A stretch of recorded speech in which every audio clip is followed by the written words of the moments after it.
잠자리에 누우면 오늘 낮에 친구에게 들었단 말이 스쳐 지나가요. 아까 들었을 때는 별 생각이 없었는데 곱씹을수록 기분이 나쁩니다. 대체 무슨 의도에서 그런 말을 한 거지? 날 무시한 건가? 그때 내가 다르게 말했어야 했나? 왜 나는 항상 이런 식일까? 처음엔 사건이었는데 어느 순간 나 자신에 대한 평가로 번집니다. 소가 삼킨 먹이를 위에서 다시 꺼내 씹는 것을 반추라고 하는데요. 심리학에서는 고통, 실수, 상처, 불안을 반복적으로 되새기는 사고 과정을 말합니다. 그 생각을 토대로 해결책을 찾아보려 하기보다는 왜 나한테만 이런 일이 생길까? 나는 대체 왜 이럴까? 하는 등의 같은 질문과 말을 반복하며 부정적인 감정에 스스로를 가두어 버립니다. 반추는 과거에 지나간 일만을 곱씹는 게 아니에요. 미래의 일을 미리 걱정하며 통제하지 못할까봐 두려워하기도 하죠.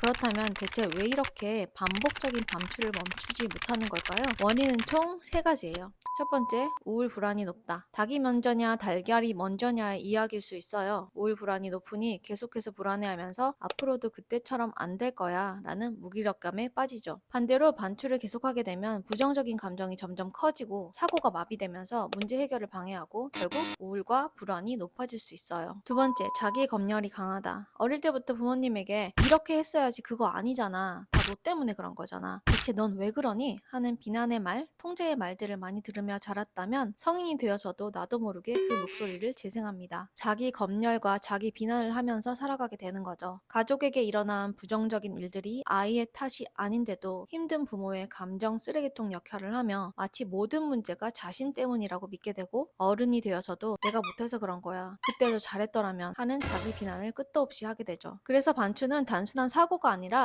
자기 처벌이 됩니다. 사건이 끝났는데도 판사가 계속 재판을 여는 거예요. 세 번째, 생각이 너무 많다. 뇌의 신경계의 활성화. 우울하고 불안한 상태가 아니어도 반추를 계속하게 되는 경우가 있는데요. ADHD 성향이나 각성 조절이 어려운 사람들은 밤에 각성이 잘 내려가지 않습니다. 낮에 있었던 대화가 영상처럼 반복 재생되는데요. 이건 도덕적 결함이 아니라 신경계의 잔여 각성이에요. 이 반추가 뇌 신경계의 문제라는 것을 인지하지 못한다면 내가 뭔가를 잘못해서 자꾸 떠오르는 걸 거야 라며 자꾸 이유를 찾으려고 하고요. 그러면서 자기 비난으로 변할 수 있어요.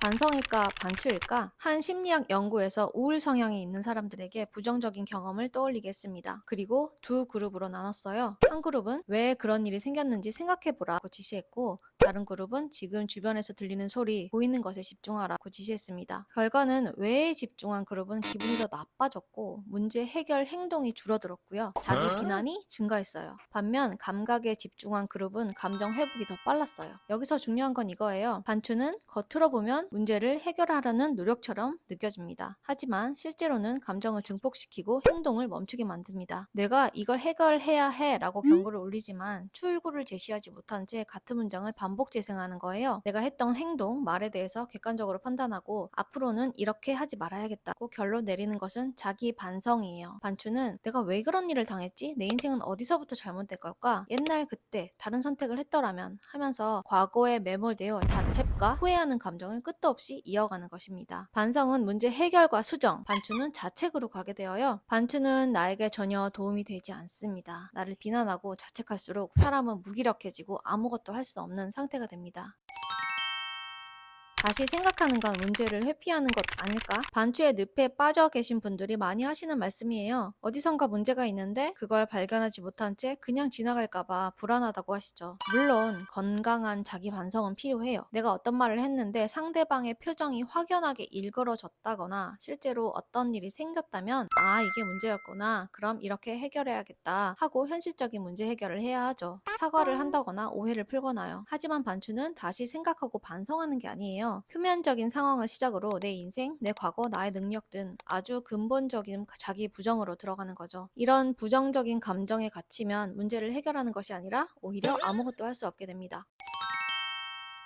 저도 멈추고 싶어요. 밤만 되면 찾아오는 그 사람의 말, 바보 같았던 내 행동, 곱씹을수록 괴롭고 속이 문드러지죠. 멈추고 싶어도 멈춰지지 않습니다. 남들은 다 행복하게 풍요롭게 사는 것만 같습니다. 내가 그때 그 선택을 했더라면 나도 저렇게 살 수 있었을 텐데. 생각은 우리가 마음대로 통제하기가 어려워요. 당장 멈춰 한다고 작동을 멈추는 것도 아니고요. 시작 버튼을 누른다고 해서 행복한 생각이 시작되는 것도 아니죠. 코끼리를 생각하지 마세요 실험처럼 생각하면 안 돼요. 돼, 지금 자야 돼 할수록 생각은 더 떠오르고 잠드는 것은 더 어려워집니다. 그러니 우리가 해야 할 일은 다른 일에 집중하는 거예요. 낮에는 좀 더 즐거운 일, 우스운 일, 혹은 재미있는 영상이라도 볼 수 있고요. 밤에는 사랑하는 사람의 얼굴을 보거나 함께 누운 아이를 쓰다듬거나 호흡에 집중하는 것도 좋은 방법입니다. 누운 채 호흡에 집중하면서 괜찮아, 괜찮아를 되뇌이는 것은 일종의 명상이자 마음 챙김의 한 방식이기도 해요. 반추는 싸워서 이길 대상이 아닙니다. 생각을 이기려 하지 않는 것이 핵심이에요. 대신 이렇게 해보세요. 첫 번째, 행동이 필요한가? 사과해야 할 일인가? 수정할 일이 있는가? 있다면 행동으로 옮깁니다. 두 번째, 행동이 필요 없는가? 그렇다면 그건 뇌의 반복 재생입니다. 이때 필요한 건 판단이 아니라 신경계 조절이에요. 호흡을 느끼고 감각을 느끼고 현재 공간을 인식하는 것. 반추를 많이 한다는 건 당신이 예민해서가 아니에요. 뇌가 문제를 해결하려고 과하게 작동하고 있다는 뜻이에요. 그 방향이 자기 공격으로 흘러간 것 뿐입니다. 그러니 나는 왜 이렇게 생각이 많지? 대신 이렇게 말해보세요. 지금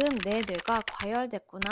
그 한 문장이 자기 비난을 끊는 첫 시작입니다. 당신은 고장난 사람이 아니에요. 조금 과하게 책임지는 뇌를 가진 사람일 뿐입니다. 그리고 그건 조절 가능한 영역입니다.